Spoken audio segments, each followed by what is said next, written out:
We're looking at Psalm 25. We read it yesterday and hope you'll be meditating on it. But let's read the first few verses. David says, and this is more of a meditative, somber, more sobering, serious, spiritual moment, as opposed to chapter 24, or Psalm 24, which was very exultant and celebratory and sort of a public worship moment. You get the idea that this is private prayer and real, deep seeking of the Lord. And that's a good thing. It's a good thing for us to understand and learn. So let's go into David's private chamber of walking and seeking God. Unto thee, O Lord, do I lift up my soul. O my God, I trust in thee. Let me not be ashamed. Let not mine enemies triumph over me. To be ashamed is to be put to shame, or to be disgraced, or to feel shame. So much could be said there. He doesn't want, as a king, for the kingdom to be shamed. But in bigger sense, when we have a relationship with God through Jesus, we will never need to be ashamed or never feel shame. God doesn't shame us. He might convict us to call us away from our sin and self-destructive patterns, but he doesn't just heap guilt or shame upon us. It's not his heart. But that's not even what I wanted to focus on. Look at the verses. Unto thee, O Lord, do I lift up my soul. Couple of quick thoughts. First of all, when your soul doesn't know what to do, when your soul is anxious, troubled, perplexed, sorrowful, despairing, your soul is your seat of your emotions and your will and your intellect. It's your inner man. It's that intangible part of you that is the living part of you inside of you that's your rational self and your emotional self. It's the immaterial part of you. It's the part of you that gets fearful, anxious, that wants to run, that wants to doubt, that wants to despair or be discouraged. It's the part of you that responds to the external circumstances of the world around you. It's the part of you that is happy on a sunny birthday. It's the part of you that's enjoying a pleasure-filled vacation. It's the part of you that grieves the loss of a loved one or that sorrows over hardness. It's a part of you that consternates over difficult decisions and in times of despair or confusion that is really perplexed. It's that emotional inner existence. And what David says, unto thee, O Lord, do I lift up my soul, is one of the great practices of a follower of God. It's one of the great practices of a Jesus follower. That we have the ability, Hebrews says, to come boldly to the throne of grace to find grace to help, mercy to help in time of need. This is an Old Testament idea of that New Testament concept. We know it's Jesus that gives us access to God. We know he is our advocate on our behalf that brings us into the presence of God without shame or without guilt. But David is in a moment of private, personal seeking. He's surrounded by enemies. He needs direction. He needs wisdom. He needs clarity. So he goes alone to God and he lifts up his soul.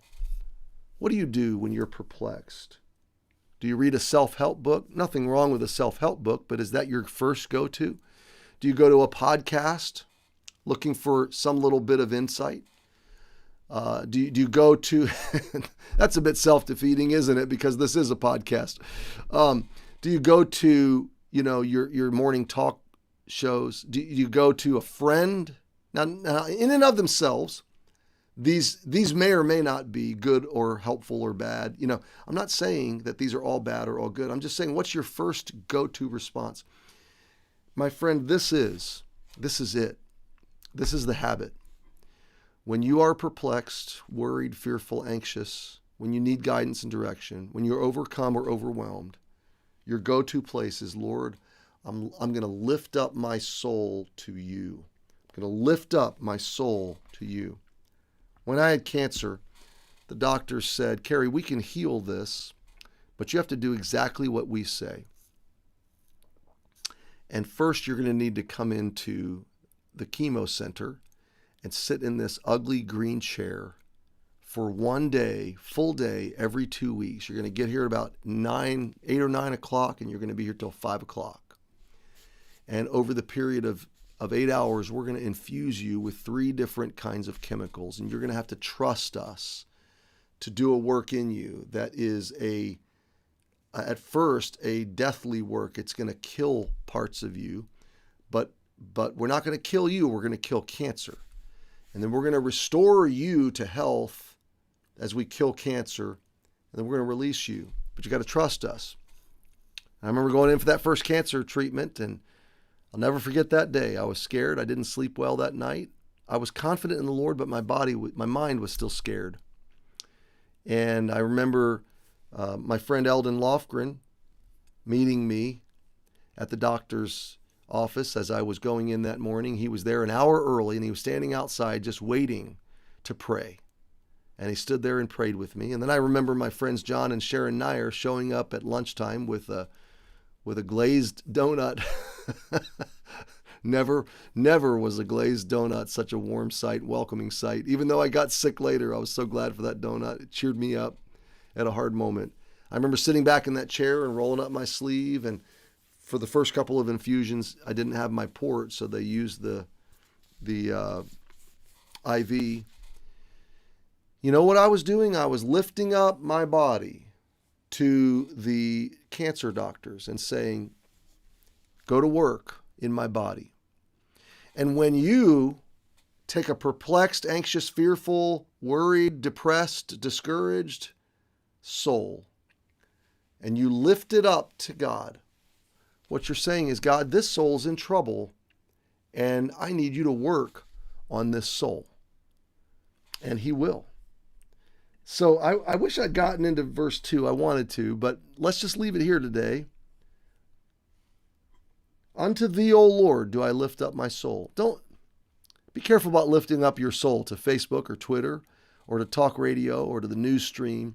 Be careful about lifting up your soul to a secular therapist or to really anybody before you lift it up to Jesus and to his word. No better hands could you place your soul into. So, my friend, today, find a quiet place and cry out to God. God, I'm lifting up my soul to you. Can you work on my soul for me? And you'll be amazed the good things he'll do in your life.